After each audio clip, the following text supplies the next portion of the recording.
Recently, there was heavy rainfall that has greatly affected the country in many ways. It has swept away families, leaving children as orphans, wives as widows, and husbands as widowers. First of all, we applaud the government for taking harsh steps to stopping the loss of lives to the extent of evacuating people by force, those who are in dangerous areas. When you come to education sector, the government had recently announced that the schools will be closed until further notice. But out of the blues, the schools are going to be opened on 13th of May, which is next week on Monday. My opinion as a Kenyan citizen is that the government should reconsider, because there are some of the schools which are still submerged in water. Some of them were washed away. Some of the most important parts of the school were washed away, including toilets. So it's not easy for a school to run without toilets, and it will sound a little bit unfair if other schools are opening and others are still closed, because in cases like the candidates, if some will be remaining at home and some are going to school, the parents will see it as being unfair, because their children will be losing a lot while the others are reading, because the KCSE and the KCPE are not going to be postponed. So it's going to be a disadvantage for those students who are there at home and their schools are still submerged, or maybe some of the classes were washed away.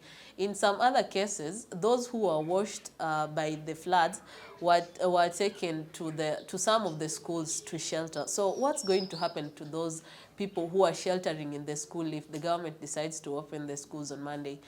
My opinion is the government should at least give some time to those parents who are still sheltering in the schools, and those schools which don't have like toilets, the important parts of the schools.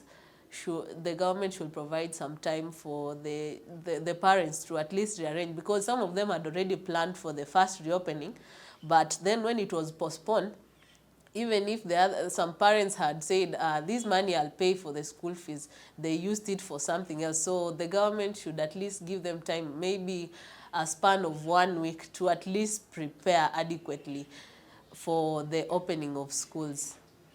In other cases, like farmers, this was actually the season of planting, and farmers have really complained because their plants have been washed away since they were still at a very tender stage. So plants like maize, the farmers in the country have really experienced loss. So my opinion to that, the government should at least provide them with seeds and fertilizer, so that at least next year, if we are not going to be affected by rainfall, we should not be affected by inadequate food, so that they should not be over dependency on the food sector. Another thing, the government should provide weather forecasting, at least in all the counties in the country, so that the citizens can be educated of the weather before they are affected. These will provide at least time for those who are in dangerous areas to vacate. If someone was planning to do farming at that period, they will pause, because now they have the knowledge about the climate change in the county.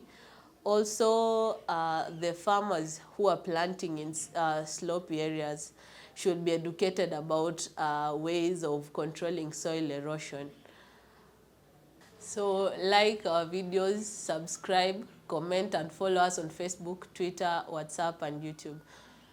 Just search for Boscom TV. I've been your presenter, Dorine Waninda.